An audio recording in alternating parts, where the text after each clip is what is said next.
संसाधन प्रणाली एटा ना अच्छा ये गला लोक चरित्र नर चरित्र तापर कहले कोन पुरुष पुरुष नर चरित्र आउर रहउछि नर चरित्र रहउछि आसंता को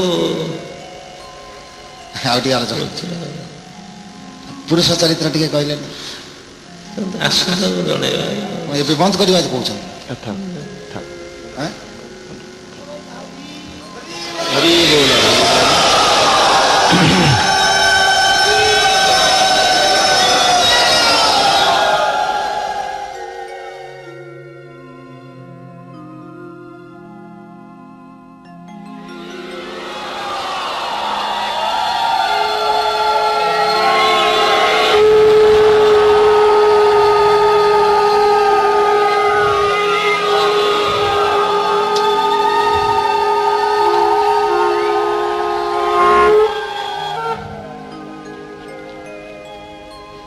सजन बंद हिरण्य गर्भर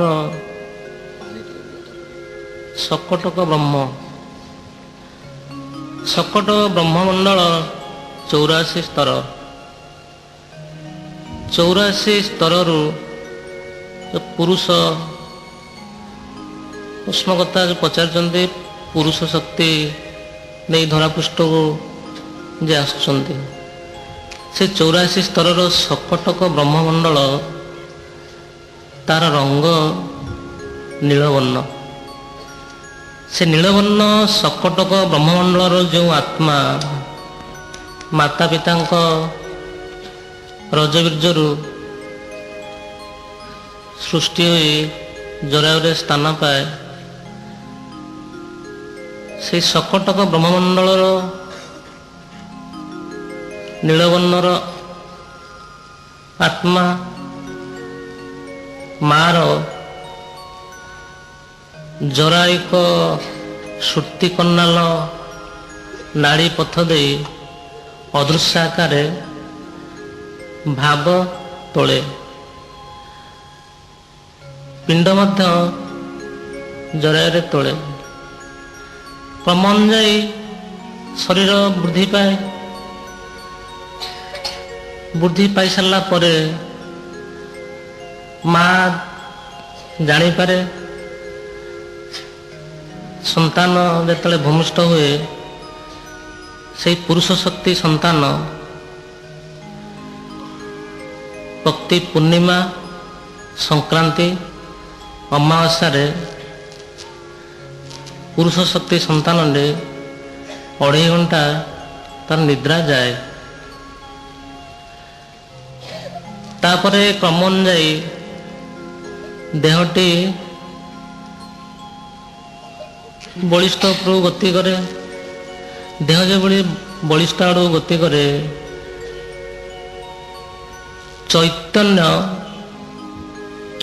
शुण चैतन्य भृंग साधारण जीवर चैतन्य सुप्त आकार थाए पुरुष शक्ति देह नहीं जो शिशु जन्म ने तार चैतन्य गौरक्य वन सिंह मंजी आकृतिर होता है गतकाली एक कथा सूचना देते शिशुटी जो गुरुंडिब से गुरुंडिबा अवस्था शिशु धीरे धीरे धीरे धीरे मार पाखक चली जाए माँ जो तार माया प्रसन्न माँ तो जानी ना माया प्रसन्न हो पुरुष शक्ति शिशु को कुलागत करे प्रकृत रे जदि पुरुष शक्ति संपन्न शिशु तार माँ पाख जो कुलागत करने चली जाए से समय तार प्रकृति पुरुष शक्तिर जो प्रकृति से प्रकृति सद प्रकृति गुड़िक माँ पाखर एड़ी पलि आसे महासन शिशु साधारण जीव जगत जो महासन शिशु माँ डाकिले माँ पाख आग्रह स्नेह पाई चली जाए कि माँ ठारू स्तनपान करे किंतु पुरुषकार शक्ति जो शिशु से माँ पाख स्तनपान करने जीव ना ସେ ସ୍ତନପାନ କରିବା ପାଇଁ ଦିନରେ ଥରେ ସ୍ତନପାନ କରେ। ତାପରେ ତାର ଚୈତନ୍ୟ ଯେଉଁ ରହିଛି ଆମର 24 ଦ୍ୱାର ଚୈତନ୍ୟ, ସେ 24 ଦ୍ୱାର ଚୈତନ୍ୟ ସତେନ୍ଦ୍ରିୟ ବୃତ୍ତି, ପୁରୁଷକାର ଶକ୍ତି ସମ୍ପନ୍ନ ପିଲାର ସତେନ୍ଦ୍ରିୟ ବୃତ୍ତି ସତେଜ ଅବସ୍ଥାରେ ରହିଥାଏ ପିଲାଟି ଦିନରୁ। ତାର ବିଜେନ୍ଦ୍ର ବୃତ୍ତି ସୁପ୍ତ ଅବସ୍ଥାରେ ରୁହେ। ଯେଉଁ ବିଜେନ୍ଦ୍ର ବୃତ୍ତି ବିକାର ଶବ୍ଦ ଗୁଡ଼ାକ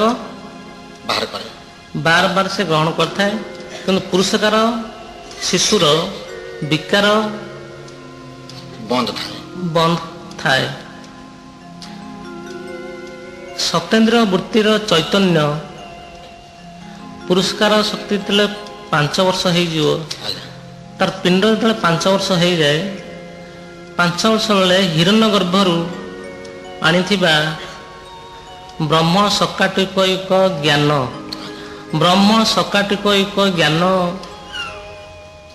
ସୃଷ୍ଟିର ସୌରଜଗତର ଯେତେକ ବିଜ୍ଞାନ ତତ୍ତ୍ୱ ଜ୍ଞାନ ତତ୍ତ୍ୱ ଅଛି, ସେ ସୌରଜଗତର ଯେତେକ ବିଜ୍ଞାନ ତତ୍ତ୍ୱ ଜ୍ଞାନ ତତ୍ତ୍ୱ ସେ ବ୍ରହ୍ମ ସକାଟିକ ମଣ୍ଡଳରୁ ସବୁ ଠୁଳ ହୋଇକରି ଥାଏ। ଶିଶୁର ହେତୁ ଆଉ ଚୈତନ୍ୟ ଗୋଲାକାର ଆକାରରେ ତାର ମସ୍ତିଷ୍କରେ ଧାରଣ କରିଥାଏ। ହେତୁ ଚୈତନ୍ୟ ଯେତେବେଳେ ପରିସ୍ଫୁଟ ହୁଏ, ସେହି ପୁରୁଷକାର ସମ୍ପନ୍ନ ଶିଶୁ ଧୀରେ ଧୀରେ ସାଧୁସନ୍ଥ ଘରେ ତାର ସାକାର ମୂର୍ତ୍ତି ଥିଲେ ଆଗ୍ରହ ସହକାରେ ପ୍ରଣାମ କରେ। ଦ୍ୱାଦଶରେ ଯଦି ସାଧୁସନ୍ଥ ଆସିଲେ କି ସାକାର ମୂର୍ତ୍ତି ଦେଖିଲେ ସେ ତାର ପ୍ରଣାମ କରେ। ଏଇ ଲକ୍ଷଣ ତାର 5 ବର୍ଷରୁ ଜଣାପଡ଼େ। ଶିଶୁଟି ଯେତେବେଳେ ଧୀରେ ଧୀରେ ବଢ଼େ, 7 ବର୍ଷ ସମୟରେ ହିରଣ୍ୟଗର୍ଭର ଶୁଣ ସୂତାରି, ହିରଣ୍ୟଗର୍ଭର ଶୁଣ ସୂତାରି, ହିରଣ୍ୟଗର୍ଭ ସମ୍ପୂର୍ଣ୍ଣ ହରିଦ୍ରା ବର୍ଣ୍ଣ, ହିରଣ୍ୟଗର୍ଭର ଶୁଣ ସୂତାରି ଗୌରିକ ବର୍ଣ୍ଣ। ସେଇ ଶୁଣ ସୂତାରି ମଣ୍ଡଳରେ ଆମର ଜ୍ୟୋତିଷ ବିଦ୍ୟା ଅଛି। ଜ୍ୟୋତିଷ ବିଦ୍ୟା ସେ ଗୌରିକ ବର୍ଣ୍ଣ ଧାରଣ କରିକି ଥାଏ। ଯେଉଁ ଜ୍ୟୋତିଷ ବିଦ୍ୟା ଆମର ମର୍ତ୍ତଧାମରେ ବିଚ୍ଛୁତ ହେଇଛି ମହାତ୍ମା ମାନଙ୍କ ଦ୍ୱାରା, ସେ ଶିଶୁଟି ସେ ଜ୍ୟୋତିଷ ବିଦ୍ୟା ମଧ୍ୟ ଆଣିଥାଏ। ପୁରୁଷ ସମ୍ପନ୍ନ ଶିଶୁ, ଯୋଉଟାକି ପ୍ରଶ୍ନକର୍ତ୍ତା ପ୍ରଶ୍ନ କରନ୍ତି ପୁରୁଷ ଶକ୍ତି ସମ୍ପନ୍ନ। 7 ବର୍ଷରେ ତାର ଏଇ ତତ୍ତ୍ୱ ଜ୍ଞାନଟା ଚାଲି ଆସେ। 7 ବର୍ଷ ତାପରେ ତାଠାରେ ଆଉ କି ଜ୍ଞାନ ଥାଏ? ପିଣ୍ଡ ତତ୍ତ୍ୱ ଜ୍ଞାନ, ଷଡ଼ଚକ୍ର ଭେଦର ସମ୍ପୂର୍ଣ୍ଣ ପିଣ୍ଡ ତତ୍ତ୍ୱ, ରୁକ୍ତା କୁଣ୍ଡଳିନୀ ଜାଗ୍ରତ ଅବସ୍ଥାର ଯେଉଁ 64 ଜ୍ଞାନ ସ୍ତର ସମ୍ପୂର୍ଣ୍ଣ ତାର ଚେତାବନୀ ଭିତରକୁ ଆସେ, ଚାଲି ଆସେ। କେତେ ବର୍ଷରେ ଏଟା ଅଛି? 7 ବର୍ଷରୁ। 7 ବର୍ଷ ଅବସ୍ଥାରେ ଶିଶୁ ମୋହସ୍ଚନ୍ନ ହୁଏ ନାହିଁ, ଧୀରେ ଧୀରେ ବୈରାଗ ମାର୍ଗକୁ ଗତି କରେ। ବୈରାଗ ମାର୍ଗ ଭଗବାନଙ୍କ ସୃଷ୍ଟିରେ 32 ପ୍ରକାର ବୈରାଗ ମାର୍ଗ, 32 ପ୍ରକାର। ଇଏ କୋଉ ପ୍ରକାରର ବୈରାଗ ମାର୍ଗ ଗ୍ରହଣ କରେ ନା 7 ବର୍ଷରେ ଯେତେବେଳେ ସେ ବୈରାଗ ଅନୁଭବ ତାର ଆସେ, କିଭଳି ଆସେ ନା ମା ଯେକୌଣସି ଦ୍ରବ୍ୟ ଦିଏ ସେ ତାକୁ ଗ୍ରହଣ କରେ ନା, ସୁମିଷ୍ଟ ଖାଦ୍ୟ ଦେଲେ ଗ୍ରହଣ କରିବ ନାହିଁ। ବିଦ୍ୟାଧନକୁ ବିଦ୍ୟାଳୟକୁ ପଠାଇଲେ ସେ କୁହେ ପଢିକିରି ଆସିଛି। ଏଇ କଥା ତ ପିତାମାତା ଜାଣିପାରନ୍ତି ନାହିଁ କଣ ସେ ପଢିକିରି ଆସିଛି। ସାଧାରଣ ଜୀବ ବିଦ୍ୟାଟାକୁ ଗ୍ରହଣ କରୁଛି, କିନ୍ତୁ ପୁରୁଷକାର ଶକ୍ତି ବିଶିଷ୍ଟ ବ୍ୟକ୍ତି ଶିଶୁ ସେ ଗ୍ରହଣ କରୁନାହିଁ। ସେ କହୁଛି ଯେ ମୁଁ ପଢିକିରି ଆସିଛି। ୟାର ହେତୁ ଚୈତନ୍ୟ, ରୁକ୍ତାକ୍ତ ହେତୁ, ରୁକ୍ତାକ୍ତ ହେତୁ ଆମ ପିଣ୍ଡ ଭିତରେ ଅଛି। ଚୈତନ୍ୟ ଅଭିତୁକ୍ତ ଚୈତନ୍ୟ, ରୁକ୍ତାକ୍ତ ହେତୁ ଅଭିତୁକ୍ତ ଚୈତନ୍ୟ ଏ ଦୁଇଟା ଯୋଗ ହୁଏ ସେ ପୁରୁଷ ଶକ୍ତି ଶିଶୁର। ଯେତେବେଳେ ଯୋଗ ହେଇଯାଏ ଶିଶୁ ସମ୍ଭାନ୍ଧି ଅବସ୍ଥା ହୋଇଯାଏ।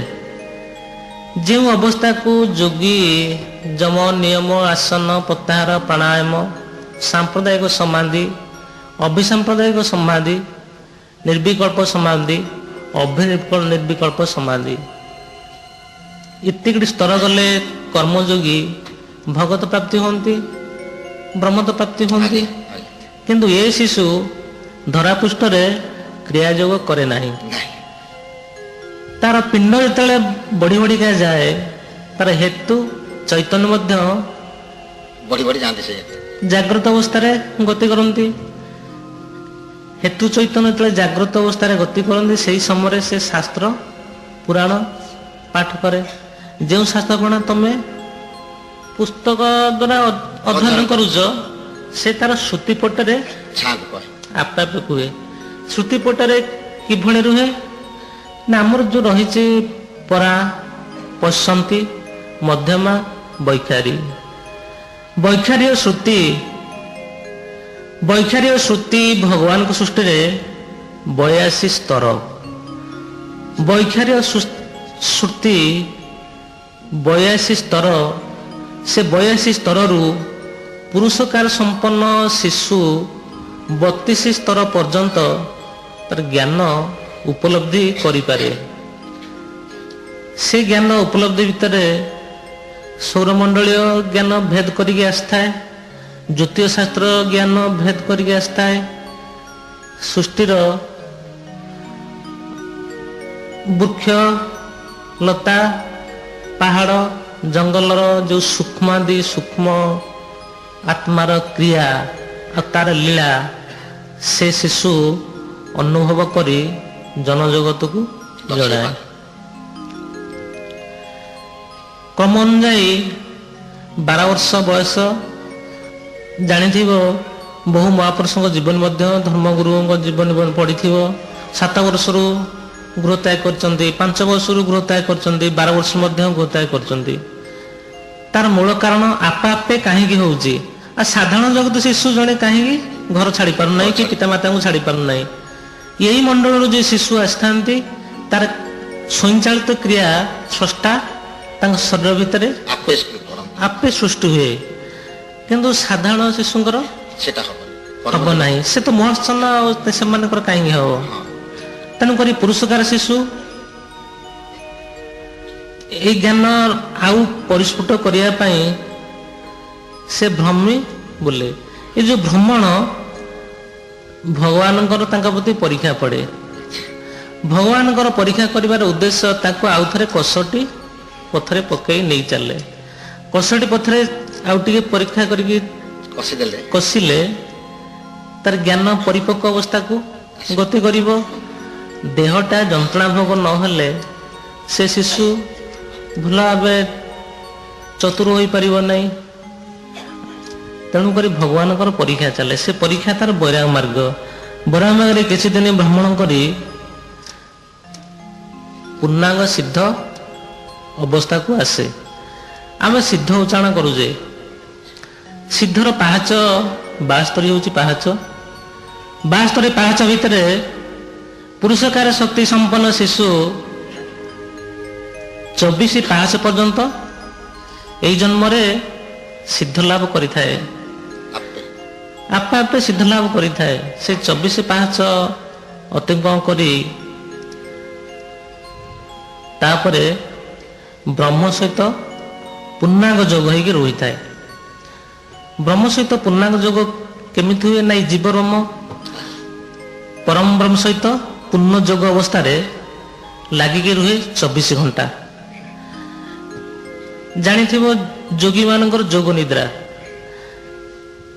କିନ୍ତୁ ଯୋଗ ନିଦ୍ରା ଏ ଶିଶୁ ମହାଶନ ନିଦ୍ରା ହୁଏ ନାହିଁ, ଯୋଗ ନିଦ୍ରା ଯାଏ। ଏ ଶିଶୁର ଯୋଗ ନିଦ୍ରା ଅବସ୍ଥାରେ ସେ ବ୍ରହ୍ମର ସମସ୍ତ ବୈବର୍ତ୍ତିକ କ୍ରିୟା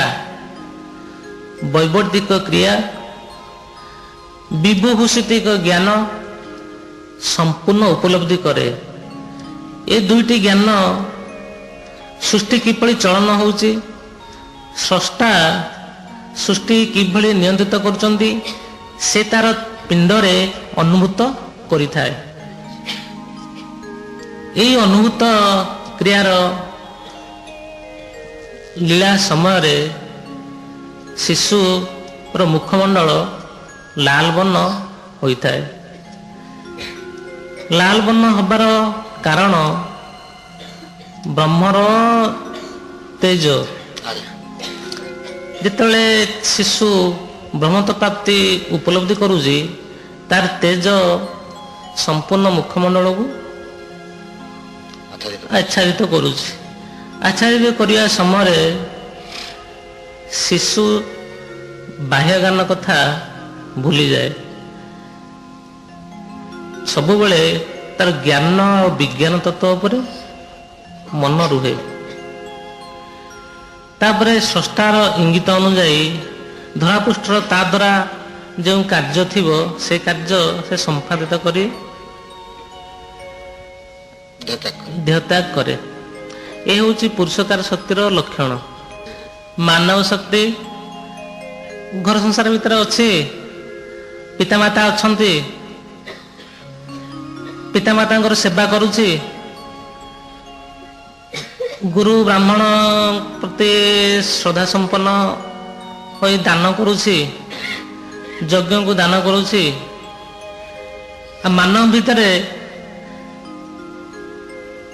ଆମର ଯେଉଁ 72 ଭାବ ରହୁଛି, ସେ 72 ଭାବରୁ ମାନବର ସାତ୍ତ୍ୱିକ ଭାବ 32ଟି ଥାଏ। ସାତ୍ତ୍ୱିକ ଭାବ 32ଟି କେମିତି ଥାଏ ଆମେ ଜାଣିବା ନା, ସେ କାହାର କୂଟ ଚକ୍ରାନ୍ତ କଥା ଗ୍ରହଣ କରେ ନାହିଁ, ଶୁଣେ ନାହିଁ। ପଡ଼ୋଶୀର କୌଣସି ଗଣ୍ଡଗୋଳ ସୃଷ୍ଟି ହେଲା, ସେ ଗଣ୍ଡଗୋଳ ଭିତରୁ ସେ ଭାଗ ନେବ ନାହିଁ। କୌଣସି ଖଳ ପ୍ରବୃତ୍ତ ଲୋକଙ୍କ ସହିତ ସେ ସାଥୀ ହେବ ନାହିଁ। ଦୂରଦୃଷ୍ଟି ସମ୍ପନ୍ନ ଥାଏ। ଘର ସଂସାର ଭିତରେ ତମେ ଯେକୌଣସି ଗୋଟେ ବୁଦ୍ଧି ସ୍ତ୍ରୀ ପ୍ରତି, ପୁଅ ଝିଅଙ୍କ ପ୍ରତି ପ୍ରୟୋଗ କର, ସେ ବୁଦ୍ଧିଟା ତାର ସଫଳ ହେଇଯାଉଥାଏ। ଏଭଳି ଅଛି ତାଙ୍କର ଅଚେତନ କ୍ରିୟା ଭିତରେ ସବୁଗୁଡ଼ାକ ସେ ଉଦ୍ଦିଷ୍ଟ ବୁଦ୍ଧି ଗତି କରୁଥାଏ।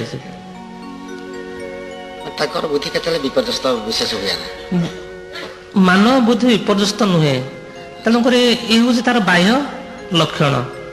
ଆଉ ଧୀର ସମ୍ପନ୍ନ, ସ୍ଥିର, ସ୍ଥୂଳ ଚିତ୍ତ ସ୍ଥିର, ସ୍ଥୂଳ ବୁଦ୍ଧି ମଧ୍ୟ ସ୍ଥିର। ସ୍ଥୂଳ ବୁଦ୍ଧି ଭିତରୁ କେତେକ ଯେଉଁମାନେ ତାଙ୍କର ପରାମର୍ଶ ନିଅନ୍ତି, ସେ ପରାମର୍ଶ ଭିତରେ ଯେଉଁ ବୁଦ୍ଧି ସେ ଦାନ କରେ, ସେ ବୁଦ୍ଧି ମଧ୍ୟ ସଫଳ ହେଇଯାଏ।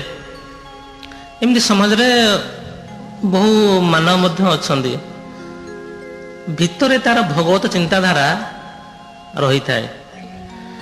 ଦୂର ଶ୍ରବଣ, ଭଗବତ ଶ୍ରୁତି ଜ୍ଞାନ କରେ, ମିଷ୍ଟଭାଷୀ ହୋଇଥାଏ। ଅନ୍ତ ଜଗତ ମଧ୍ୟ ମିଷ୍ଟଭାଷୀ ହୋଇଥାଏ। ବାହ୍ୟ ଜଗତର ମିଷ୍ଟଭାଷୀ, ଅନ୍ତ ଜଗତ ମଧ୍ୟ ମିଷ୍ଟଭାଷୀ। ଅନ୍ତଃକରଣରେ ସେ ଭଗବାନ ପ୍ରତି ପ୍ରଗାଢ଼ ବିଶ୍ୱାସ ଭକ୍ତି ରଖିଥାଏ। ଯେକୌଣସି ସାଧୁ ବୈଷ୍ଣବ ସନ୍ନ୍ୟାସୀ ଦେଖିଲେ ତା ପ୍ରତି ଭକ୍ତିପୂତ ସହକାରେ ପ୍ରଣାମ କରେ, ତାର ପଛରେ ମଧ୍ୟ ଧାଇଁଯାଏ। ତାଠାରୁ ସେ ଗୁହାରି କରେ, ମୋର ଦେହ କିଭଳି ପବିତ୍ର ଭାବରେ ହଉ, ମୋତେ ଜ୍ଞାନ ଦିଅ। ବୈଷୟିକ ଧନ ସେ ମାଗେ ନା। ଏଇଟା ହେଉଛି ମାନବର ଲକ୍ଷଣ। ଏହିସବୁ ଲକ୍ଷଣ ଯାହା ଥିବ ତାକୁ ଆମେ ମାନବ ବୋଲି କହିବା। ତାପରେ ସେ ଗୁରୁ ଗ୍ରହଣ କରି, ଗୁରୁଠାରୁ ମନ୍ତ୍ର ଦୀକ୍ଷା ନେଇ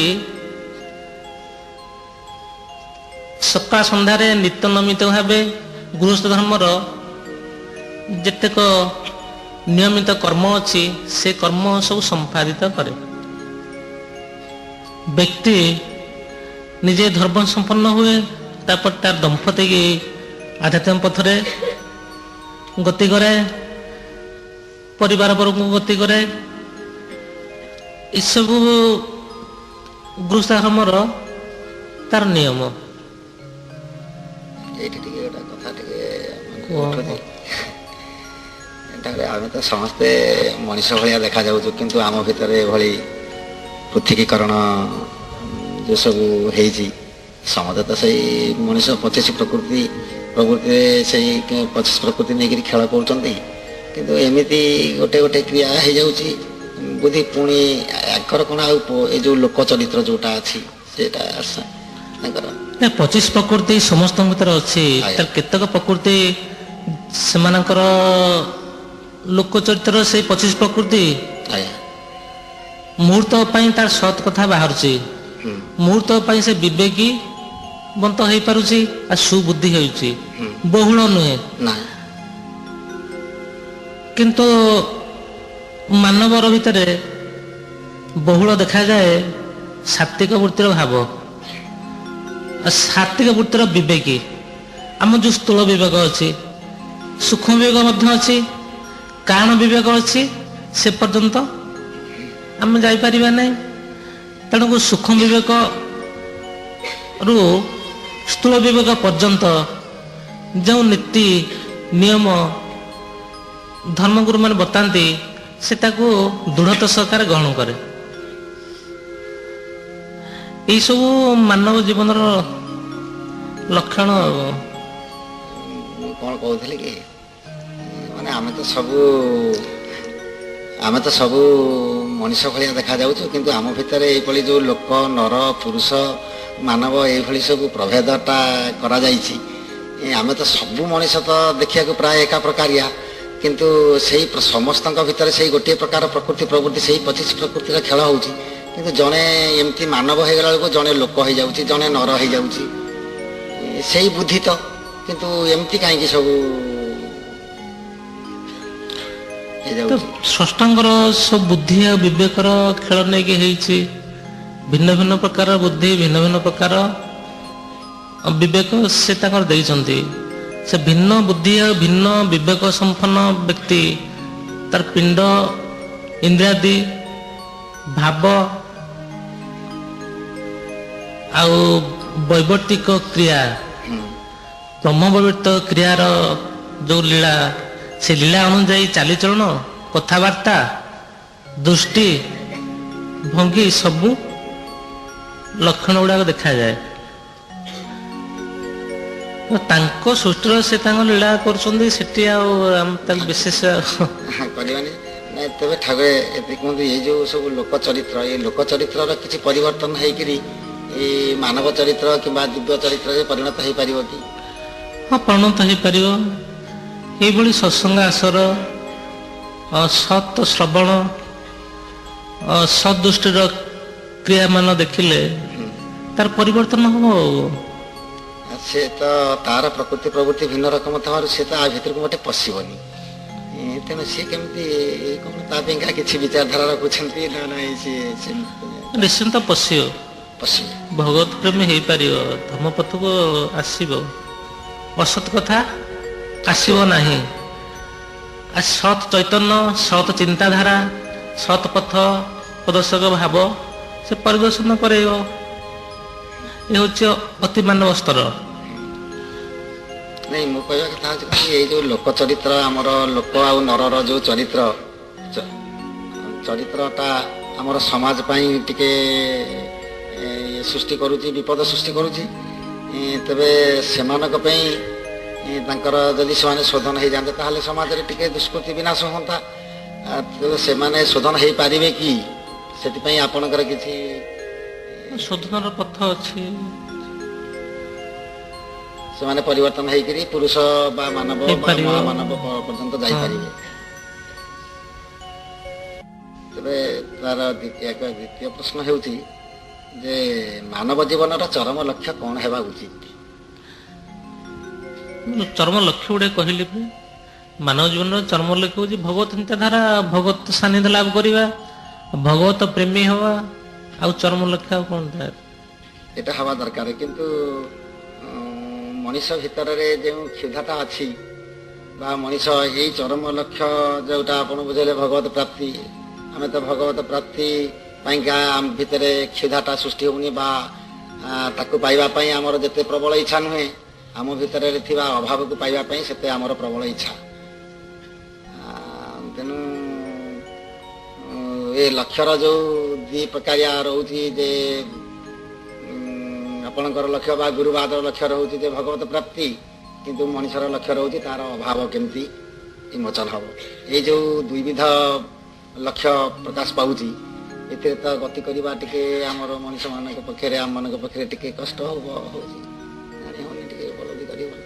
ଅଭାବପ୍ରାପ୍ତ ଜନ୍ମଜନାନ୍ତରରେ ତାର ଏଇସବୁ ଭଗବତ ସାନ୍ନିଧ୍ୟ ଲାଭର ଯେଉଁ ବାହିକ କ୍ରିୟା ମାନ ରହିଛି, ସେଇ ବାହିକ କ୍ରିୟା ମାନେ ଯେଉଁ ଗୃହସ୍ଥାଧର୍ମରେ ଯେ କରିକି ଆସୁଥିବ ତାର ଐଶ୍ୱର୍ଯ୍ୟ ପ୍ରାପ୍ତ ହେଇଯିବ। ବୈଷୟିକ ଐଶ୍ୱର୍ଯ୍ୟ କଥା ତ ତମେ କହୁଛ, ହଁ, ପୂର୍ବ ଜନ୍ମରୁ ସେ କିଛି କିଛି କରିକି ଆସୁଥିବ, ତାପରେ ପୁଣି ଭୂମିଷ୍ଠ ଲାଭ କରିବ, ତାର ଦେହ କ୍ରମ ଅନୁଯାୟୀ ବଢିବ, ଐଶ୍ୱର୍ଯ୍ୟ ପ୍ରାପ୍ତ ହବ। ଐଶ୍ୱର୍ଯ୍ୟ ପ୍ରାପ୍ତ ହବ। ମୁଁ କ'ଣ କହୁଛି କି, ମାନେ ମଣିଷ ଭିତରେ ତ କେବଳ ଐଶ୍ୱର୍ଯ୍ୟଟା ତ ଯଦି ଈଶ୍ୱରଙ୍କ ଏମିତି ସତ୍କର୍ମ କରୁ କରୁ ଐଶ୍ୱର୍ଯ୍ୟ ପ୍ରାପ୍ତି ହେବ, ତାହେଲେ ସେଇ ଐଶ୍ୱର୍ଯ୍ୟ ପ୍ରାପ୍ତି ତାର ବନ୍ଧନର କାରଣ ହେବ।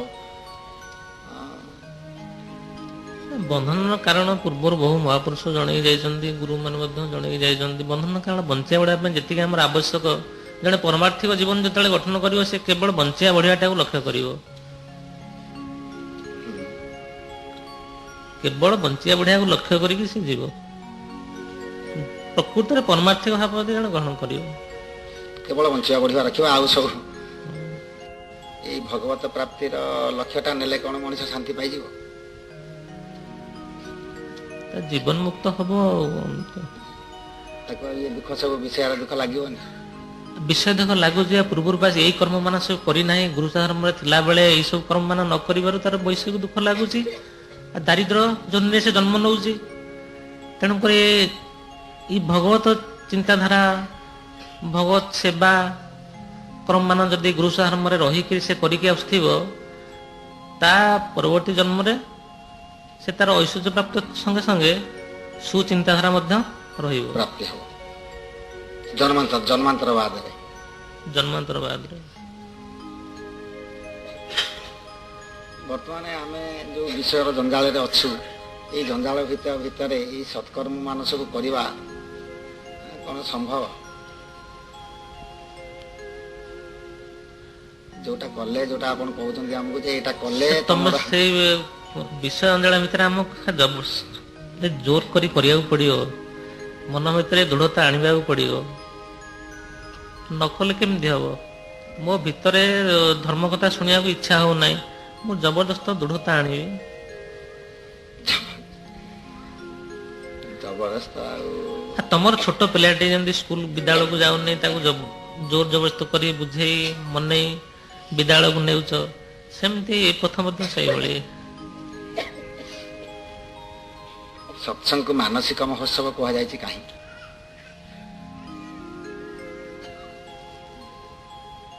ସ୍ଥୂଳ ମାନବର ମାନସ, ସ୍ଥୂଳ ମାନବର ମାନସ ଗତକାଲି କହିଥିଲି, ଆଜି ମଧ୍ୟ ଟିକେ ସଂକ୍ଷିପ୍ତ ଆଗରେ କହିଛି। କିଭଳି ଥାଏ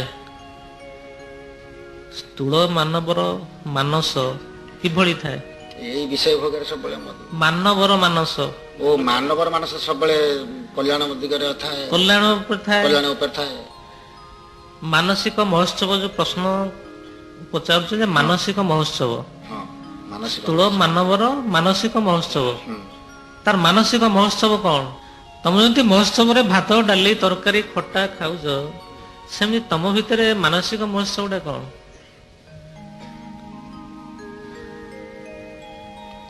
ଗୋଟେ ରହୁଛି ଚୌତାରିକ ମହୋତ୍ସବ ମାନସରେ, ବିବୃତିକ ମହୋତ୍ସବ। ଚୌତାରିକ ମହୋତ୍ସବ, ବିବୃତିକ ମହୋତ୍ସବ। ମହୋତ୍ସବ ଶୂନ୍ୟ ଶବ୍ଦ, ମହୋତ୍ସବ ତୁମମାନଙ୍କର ଶବ୍ଦ ନୁହେଁ। ଯେ ଭାତ ଡାଲି ତରକାରୀ ଖାଇଦେଲେ ତାକୁ ମହୋତ୍ସବ ବୁଝେଇବ, ସେ ମହୋତ୍ସବ କୁହାଯାଉ ନାହିଁ। ବଶିଷ୍ଠ, ଦୁର୍ବାସା, ବିଶ୍ୱାମିତ୍ର ଏଇସବୁ ସେ ସତ୍ସଙ୍ଗର ମହୋତ୍ସବ ଚୈତନ୍ୟ ଜଗତରେ ଗ୍ରହଣ କରୁଥିଲେ, ତାର ଆସ୍ୱାଦନ ପ୍ରାପ୍ତ କରୁଥିଲେ ଆଜ୍ଞା ମାନସ ପଟରେ। ତମେ ଯୋଉ ମହୋତ୍ସବ କରୁଛ, ଆମ ମହୋତ୍ସବ ତମ ମହୋତ୍ସବ ଭିତରେ ସୁ କାର୍ଯ୍ୟ ରହୁଛି ଆଉ କୁ କାର୍ଯ୍ୟ ମଧ୍ୟ ରହୁଛି। ତାଙ୍କର ମହୋତ୍ସବ ସତ୍ସଙ୍ଗ ମହୋତ୍ସବରେ କେବଳ ସୁସମ୍ପନ୍ନ କ୍ରିୟା ଗୁଡାକ ଥିଲା।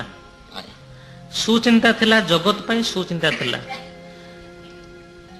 ଜଣେ ଯୋଗୀ ଯେତେବେଳେ ବ୍ରହ୍ମତ୍ୱ ପ୍ରାପ୍ତି ହେଇଯାଉଛି, ସେ ବ୍ରହ୍ମତ୍ୱ ପ୍ରାପ୍ତି ସେ ତ ଖୋଜି ବୁଲୁଛି, ପ୍ରଥମ ଅବସ୍ଥାରେ ଖୋଜି ବୁଲୁଛି, ଯେତେବେଳେ ପହଞ୍ଚି ଯାଉଛି ଆଉ ଖୋଜୁ ନାହିଁ। ପାଇସାରିଲା ପରେ ସେ କଣ କରୁଛି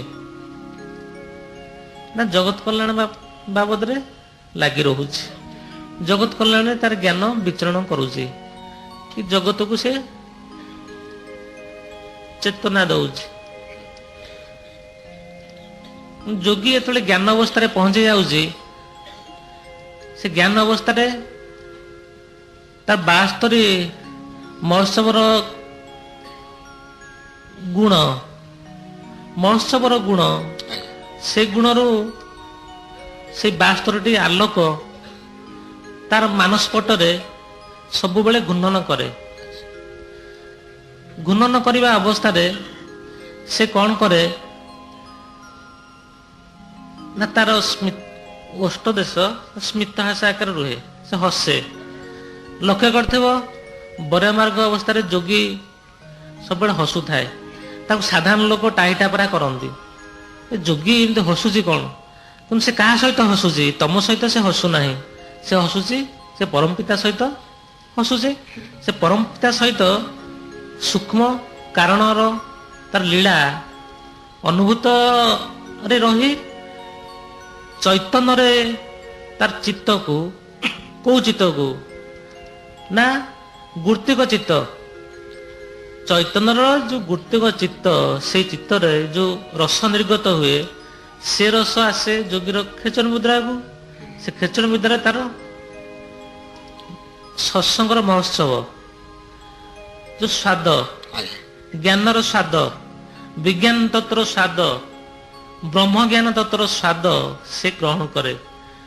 ଗ୍ରହଣ ଅବସ୍ଥାରେ ଚୈତନ୍ୟରେ ଥିବା ଗୁର୍ଜରିକ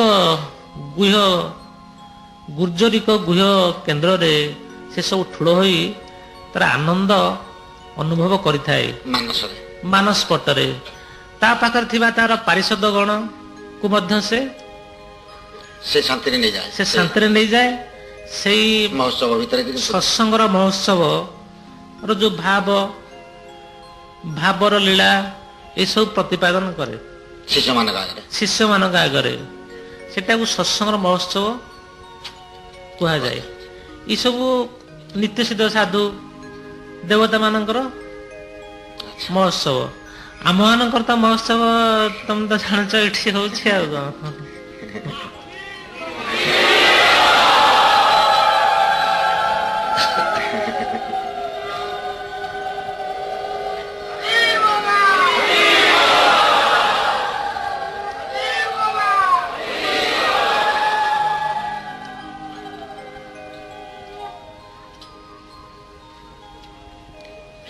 ଗ୍ରାହସ୍ଥ ଧର୍ମ ପାଳନ କିପରି କରାଯାଏ? ସେ ମାନବ ଧର୍ମରେ ଗ୍ରାହସ୍ଥ ଧର୍ମ ଗଲା ଯାଇନି କି? ଗ୍ରାହସ୍ଥ ଧର୍ମର ପାଳନ କିଛି ସଂକ୍ଷିପ୍ତ ବିବରଣୀ ଦେଲି। ଗ୍ରାହସ୍ଥ ଧର୍ମ ସୁଚାରୁ ରୂପେ ସହଧର୍ମଣୀ ବ୍ୟକ୍ତି ଧର୍ମ ପ୍ରତିପାଦନ କରିବା, ପଞ୍ଚଯଜ୍ଞ ମଧ୍ୟ ଗ୍ରାହସ୍ଥ ଧର୍ମରେ କରିପାରିବ।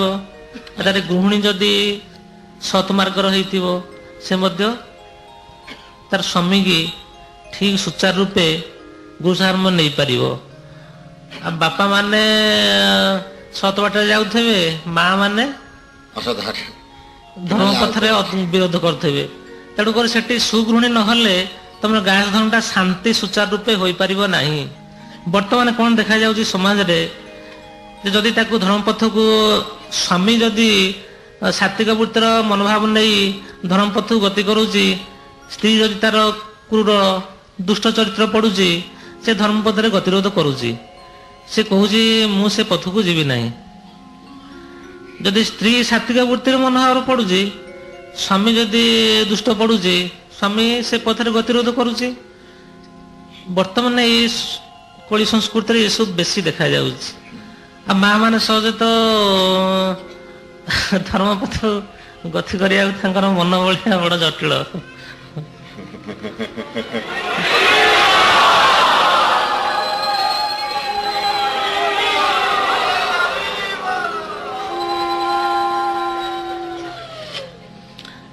ତେଣୁକରି ମା ମାନଙ୍କୁ ମୋର ବିନମ୍ର ଅନୁରୋଧ ଯେ ଗୃହସ୍ଥାଶ୍ରମ ଶାନ୍ତି ଆଉ ସୁରକ୍ଷାର ସେମାନେ ହିଁ ଦାୟୀ। ସେମାନେ ପୁରୁଷକୁ ଧର୍ମପଥକୁ ଆଣିବା ସମ୍ପୂର୍ଣ୍ଣ ଦାୟୀ। ଏ ଘୋର ସଂକଟରୁ ମୁକ୍ତି ପାଇବାକୁ ହେଲେ ମା ମାନେ ସମ୍ପୂର୍ଣ୍ଣ ଦାୟୀ ଧର୍ମପଥରେ ପୁରୁଷକୁ ଆଣିବା ପାଇଁ। ସେମାନେ ଯଦି ଗତିରୋଧ କରିବେ ତାହେଲେ ପୁରୁଷ ଧର୍ମପଥକୁ ଯାଇପାରିବ ନାହିଁ। ଯଦି ପୁରୁଷ କୁପଥଗାମୀ ହେଇଯାଏ ମା ମାନେ ସହଜରେ ଆଣିପାରିବେ ଚାହିଁଲେ ସେ ଆଣିପାରିବେ। କିନ୍ତୁ ବର୍ତ୍ତମାନ ମା ମାନଙ୍କର ସମ୍ପୂର୍ଣ୍ଣ ଓଲଟ ନୀତି ହେଇଯାଉଛି। ସେ ପୁରୁଷ ଯଦି ତାର ଧର୍ମପଥକୁ ନ ଯାଉଛି ଇଏ ସେଠି ଝଗଡ଼ି ଆରମ୍ଭ କରିଦଉଛି। ଇଏ ସ୍ଥଳେ ଦେଖାଯାଉଛି ଯଦି ପୁରୁଷ ଧର୍ମପଥକୁ ଗତି କରୁଛି, ଇଏ ଯଦି ଠିକ ସଧର୍ମିଣୀ ହେଇଥିବ ତାହେଲେ ତାର ସେ ସହଯୋଗ ଆକାରରେ ଗୁରୁ ଗ୍ରହଣ କରିପାରିବ, ମନ୍ଦିରକୁ ଯାଇପାରିବ, ସୁଚାରୁରୂପେ ତା ଘରଟି ସେ ଚଳେଇ ପାରିବ। ଉଭୟ ଯଦି ଠିକ ସହଯୋଗୀ ହିସାବରେ ପରମାର୍ଥିକ ଭାବ ଆଣିବେ ତାହେଲେ ଗୃହସ୍ଥାଶ୍ରମ ତାର ବଜା ହେଇକି ରହିପାରିବ। ତାର ପିଲାମାନେ ମଧ୍ୟ ତାଙ୍କ ଚାଲିଚଳନକୁ ଲକ୍ଷ୍ୟ କରିକି ଗତି କରିପାରିବେ, ଆଧ୍ୟାତ୍ମିକ ପଥରେ ଗତି କରିପାରିବେ। ଯଦି ପିତାମାତା ଚାଲିଚଳନ ଭିନ୍ନ ପ୍ରକାର ହବ ପିଲା ମଧ୍ୟ ସେଇଭଳି ସେମିତି ହେଇଯିବ। ତାପରେ ବର୍ତ୍ତମାନ ଏ ଯୋଉ ସବୁ ବ୍ୟତିକ୍ରମ ହେଇଯାଇଛି, ଏ ବ୍ୟତିକ୍ରମ ଭିତରେ ଯୋଉ ଦ୍ୱନ୍ଦ୍ୱ ଲାଗିଛି ଇଏ ଏମିତି କଣ ସମାଧାନ ହେଇପାରିବ? ବ୍ୟତିକ୍ରମ ତ ଯାହା ହେଇଯାଇଛି, ଯୋଉଟା ବହି ଯାଇଛି ତାକୁ ଆଉ ଫେରେଇ ଆଣି ପାରିବନି। ସେ ତ ରାକ୍ଷସକୁ ଦେବତା ହେଇଯାଇଛନ୍ତି, ସେ ତ ନୀତି ବାଡ଼ିଆ ପିଟା ହେବେ, ତାକୁ କିଏ ସମାଧାନ କରିବ? ନାଇଁ, ରାକ୍ଷସକୁ ଦେବତା ତମେ କହୁଛ ଯେ ରାକ୍ଷସର କଣ ସାତ୍ଵିକ ବୁଦ୍ଧି ଥିଲା ନା ନାହିଁ? ଆସୁରିକ ପ୍ରବୃତ୍ତି ଥିଲା ନା ନାହିଁ? ଆସୁରିକ ପ୍ରବୃତ୍ତି ଭିତରେ ସାତ୍ଵିକ ବୁଦ୍ଧି ମଧ୍ୟ ଥିଲା, ଗ୍ରହଣ କରିପାରୁଥିଲା। ତେଣୁକରି ଦେବତା ପୂର୍ଣ୍ଣ ମାତ୍ରାରେ ସାତ୍ଵିକ ବୁଦ୍ଧି ଗ୍ରହଣ କରୁଛି, ଆଉ ଜଣେ ଆସୁରିକ ପ୍ରବୃତ୍ତିର ମା ସେ ତାର କମ ସାତ୍ଵିକ ବୁଦ୍ଧି ଗ୍ରହଣ କରିପାରୁଛି। ହେଲେ ତାରି ଭିତରେ ତାଙ୍କ ଭିତରେ ବୁଝାପଣା ହେଇ ସୁସମ୍ପନ୍ନ ହେଇପାରିବେ। ଆଉ ସେ ଆଉ ବୁଝାମଣା କେମିତି ହବ? ସେ ତ ନିଶ୍ଚିନ୍ତ ବୁଝାମଣା ହେଇପାରିବେ। ଏ ତ ଦେବତା ଅସୁରର କଣ ବୁଝାମଣା କୋଉଠି ହୁଏ? ହଁ, ବୁଝାମଣା ହଉଛି, ହବନି କାହିଁକି?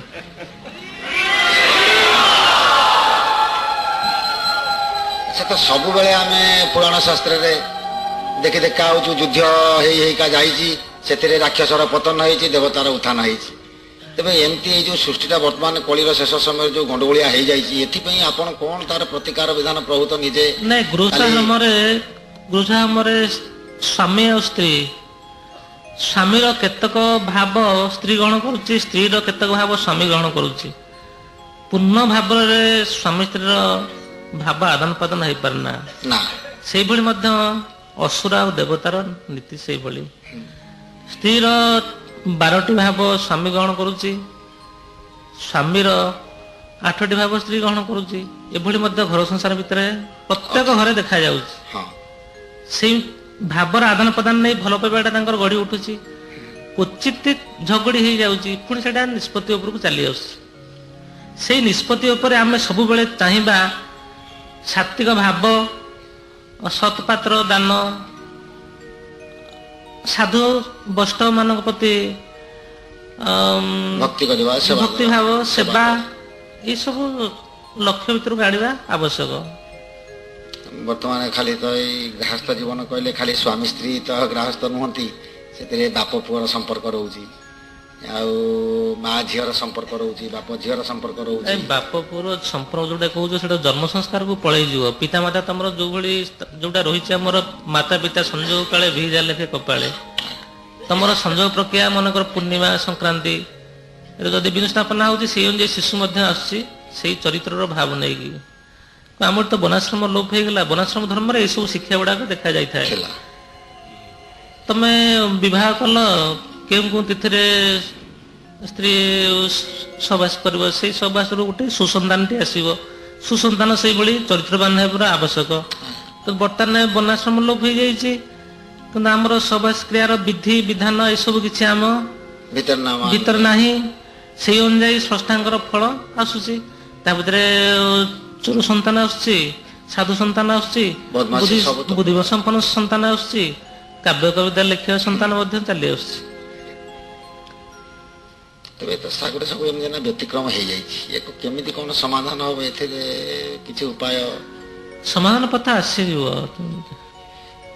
କ'ଣ କଲେ ମହାବିପତ୍ତି ସତ୍ତ୍ୱେ ଶରଣାଗତି ମିଳିଥାଏ?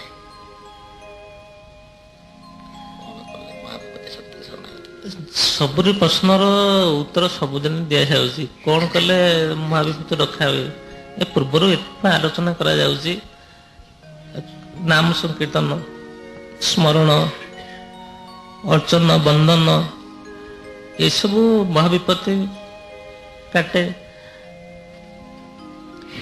ଗୁରୁ ମନ୍ତ୍ର ପ୍ରଦତ୍ତ ମନ୍ତ୍ର ଚୈତନ୍ୟ ମାନସ କରିବା ମହାବିପତ୍ତିର ସବୁ କାରଣ। ସେ କାରଣରୁ ସବୁ କଟିଯାଏ। ଆଉ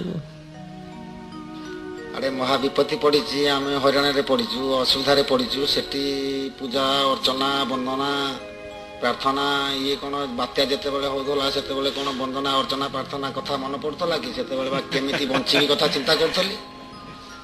ନା ବାତ୍ୟା ତ ଅଲଗା।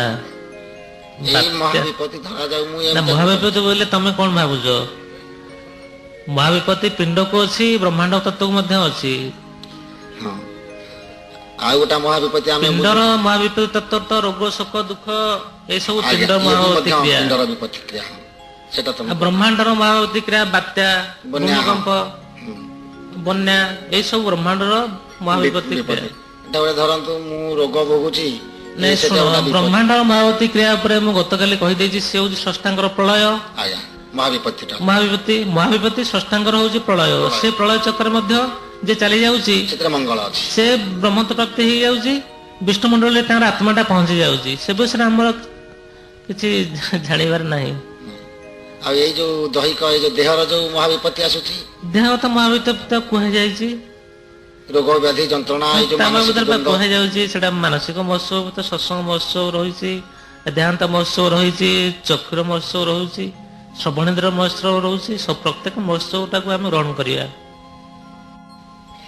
ଦୈତ୍ୟ ଅଦୈତ୍ୟବାଦ ତତ୍ତ୍ୱର ପ୍ରଚାର ପ୍ରସାର ଭିତରେ ବସୁଧୈବ କୁଟୁମ୍ବକ ସଦ୍ଭାବନାର ଆବଶ୍ୟକତା କାହିଁକି? ଦ୍ୱୈତ ଅଦ୍ୱୈତ ଭାବ ତମେ କ'ଣ ବୁଝ କହିଲ? ଦ୍ୱୈତ ଭାବ ଅଦ୍ୱୈତ ଭାବ, ଦ୍ୱୈତ ଅଦ୍ୱୈତ ଭାବ ଆମେ ଏକେଶ୍ୱରବାଦ ଆଉ ମାଧ୍ୟମ ଦୁଇଟା ତ କଥା। ଏକେଶ୍ୱର ରହୁଛି, ଜଣେ ଏକେଶ୍ୱରବାଦରେ ଯାଉଛି, ଜଣେ ମାଧ୍ୟମ ଦେଇ ଯାଉଛି, ଜଣେ ସଂସାରୀ ଆଉ ଜଣେ ସନ୍ନ୍ୟାସୀ। ଏସବୁ ସବୁ ସ୍ରଷ୍ଟାଙ୍କର ଏସବୁ ଲୀଳା। ଦ୍ୱୈତ ଅଦ୍ୱୈତ ସୃଷ୍ଟି ଆରମ୍ଭରୁ ମଧ୍ୟ ରହିଛି। ତାଙ୍କ ଲୀଳାର ପ୍ରକଟ ଏଇ ଦ୍ୱୈତ ଓ ଅଦ୍ୱୈତ କ୍ରିୟା ସୃଷ୍ଟି କେମିତି ହେଇଛି ନା, ହିରଣ୍ୟଗର୍ଭର ରୌଷ୍ଟିକ ଦ୍ୱାରରୁ ଦ୍ୱୈତ ଓ ଅଦ୍ୱୈତ ଯେତେକ ନୀତି ନିୟମ ଅଛି ସେଇ ନୀତି ନିୟମ ମୁନି ଋଷିଙ୍କ ଦ୍ୱାରା ଧରାପୃଷ୍ଠକୁ ଆସିଛି। ମୁନି ଋଷି ସେ ନୀତି ନିୟମଟାକୁ ପ୍ରୟୋଗ କରି, ସେତେବେଳେ ବର୍ଣ୍ଣାଶ୍ରମ ଧର୍ମ ଥିଲା ସତ୍ୟ ଯୁଗରେ, ସେ ବର୍ଣ୍ଣାଶ୍ରମ ଧର୍ମ ଦ୍ୱାରା ଆଶ୍ରମ ଧର୍ମର ଯେତେକ ନିୟମ ଯେତେକ ପଦ୍ଧତି ସବୁ ପାରିଷଦଙ୍କ ଦ୍ୱାରା ସେ ବିତରଣ କରୁଥିଲେ। ଦ୍ୱୈତ ଓ ଅଦ୍ୱୈତର ନୀତିଟାକୁ ଦୃଢ଼ ହିସାବରେ ରଖୁଥିଲେ। ବାଦାନବାଦ ନଥିଲା। ସେ କହୁନଥିଲା ଯେ ପ୍ରତ୍ୟେକ ମୁଁ ପହଞ୍ଚିଯିବି, ତୁ ମାଧ୍ୟମ ଦ୍ୱାରା ପହଞ୍ଚି ପାରିବୁନୁ, କି ମାଧ୍ୟମ ଦ୍ୱାରା ପହଞ୍ଚି ହେବ, ପ୍ରତ୍ୟେକ ପହଞ୍ଚି ହେବନି। ତାଙ୍କ ଭିତରେ ଏଭଳି ବାଦାନବାଦ ନଥିଲା। ବର୍ତ୍ତମାନ ଯେମିତି ଆମର ସାମ୍ପ୍ରଦାୟିକ ବାଦାନବାଦ ଦ୍ୱନ୍ଦ୍ୱ ରହୁଛି, ସେ ସେମାନଙ୍କର ସେଭଳି ନଥିଲା। ତାହେଲେ ସେ ତ ଗୋଟା ଦୁଇଟା ପାର୍ଥକ୍ୟ ଜିନିଷ ଦୁଇଟା ରହିଛି। ବର୍ତ୍ତମାନ ସନ୍ନ୍ୟାସୀ ଯେଉଁମାନେ ହେଇଛନ୍ତି ସେମାନେ ସଂସାରକୁ ତ୍ୟାଗ କରିବାକୁ କହୁଛନ୍ତି। ସଂସାରୀ ମାନେ କହୁଛନ୍ତି ତୁମେ ସନ୍ନ୍ୟାସ ତ୍ୟାଗ କରିକିରି ସଂସାରୀ ହୁଅ, ସନ୍ନ୍ୟାସୀ କହୁଛନ୍ତି ତୁମେ ସଂସାର ତ୍ୟାଗ କରିକିରି ସନ୍ନ୍ୟାସୀ ହୁଅ। ବା ସେ ଗୋଟିଏ ଈଶ୍ୱରକୁ ସ୍ୱୀକାର କଲା ବେଳକୁ ଆମେ ସୃଷ୍ଟିର ବହୁତ୍ୱକୁ ସ୍ୱୀକାର କରୁଛୁ।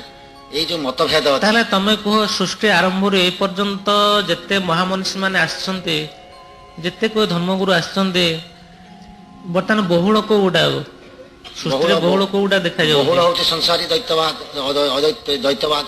ସଂସାରୀ। ତେଣୁକରି ସେଇ ସ୍ରଷ୍ଟାଙ୍କର ସେଇ ନିୟମ, ସ୍ରଷ୍ଟାଙ୍କର ସୂକ୍ଷ୍ମ ଦୃଷ୍ଟି, ସ୍ରଷ୍ଟାଙ୍କର ମଧ୍ୟ ସେଇ ଆଶିଷ। ଆଜ୍ଞା। ତାଙ୍କର ଦ୍ୱୈତ ରହିବ, ଅଦ୍ୱୈତ ମଧ୍ୟ ରହିବ। ଅଦ୍ୱୈତ ବି ରହିବ। ରହିବ। ତାଙ୍କ ଇଚ୍ଛା ମତେ ସେ ହେଇଛି, ଆଉ ସେଠି ଆମେ ଗ୍ରହଣ କରିଯିବା, ତାପରେ ଆଉ କିଛି ପ୍ରଶ୍ନ ଉଠାବନି।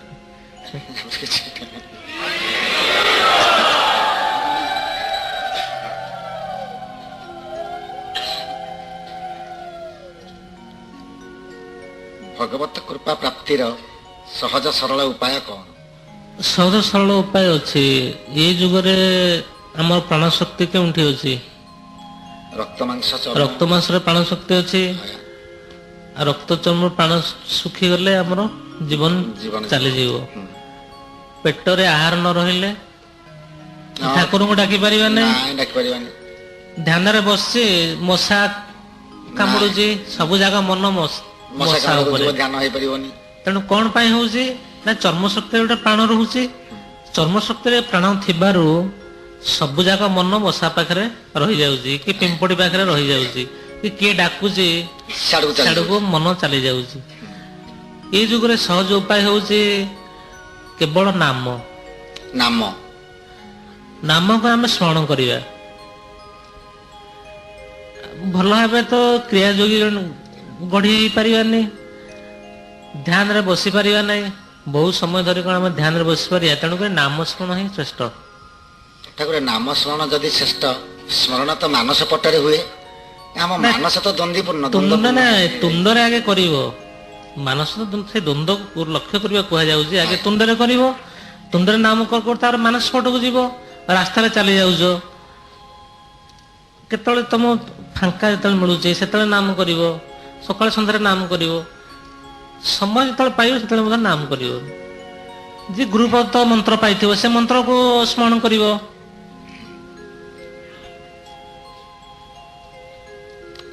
ନାମ ଭଜନ କଥା କହୁଛନ୍ତି ସତ୍ୟ, କିନ୍ତୁ ଟିକେ ସମ୍ଭବ ହଉନି। ଆମେ ଚେଷ୍ଟା କରୁଛୁ ବହୁତ ନାମ ଭଜିବା ପାଇଁ, କିନ୍ତୁ ସମ୍ଭବ ହଉନି ଆଜ୍ଞା। ଏଇ ଯୋଉ କଜିଆ ମଜିଆ ସବୁ ଘରେ ଲାଗି ଯାଉଛି, ସେ ତ ମନଟାକୁ ବିକୃତ କରିଦଉଛି। ଆଉ ନାମ ଭଜନ ହଉନି। ଆଉ ଘରେ କଳି କଣ 24 ଘଣ୍ଟା ତମର ଲାଗୁଛି? ନାଇଁ ଠାକୁର, ସେ ଯୋଉ ଟିକେ ଲାଗି ଯାଉଛି ସେ ତ 24 ଘଣ୍ଟା ଲଙ୍ଗର କରିଯାଉଛି। ଆଉ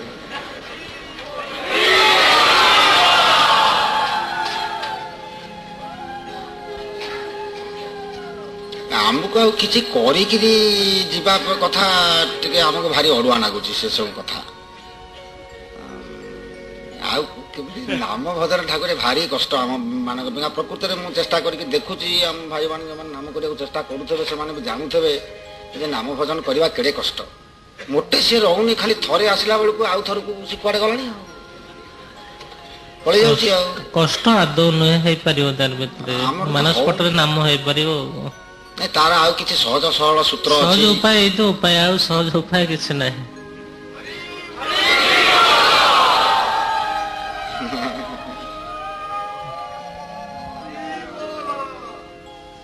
ଠାକୁରଙ୍କର ଶ୍ରୀତୁଣ୍ଡରେ ଶ୍ରୀମୁଖରେ ଶୁଣିଲେ ଆମର ଯୋଉ ସଦ୍ଭାବନାର ବିଷୟବସ୍ତୁର ସୂଚି, ତେବେ ଶେଷ ବାର୍ତ୍ତା 2 ମିନିଟ୍ ପାଇଁ ସଦ୍ଭାବନା ବାର୍ତ୍ତା ସେ ଦେବେ ଜାତି ଉଦ୍ଦେଶ୍ୟରେ। ଇଚ୍ଛାମୟ ତାଙ୍କ କୃପାରୁ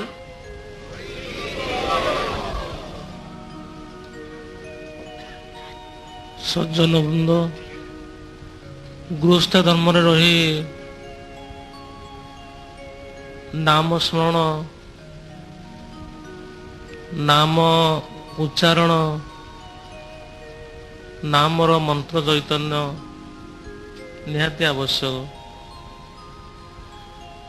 ଯୋଗୀ ସମାଧି ଅବସ୍ଥାରେ ରହି ଯୋଗର ଜୃତିକ କୁଣ୍ଡଳନୀ କ୍ରିୟାରେ ମନ୍ତ୍ରକୁ ଦୀପ୍ତିମୟ କରିବା ତାର ମଧ୍ୟ ଆବଶ୍ୟକ।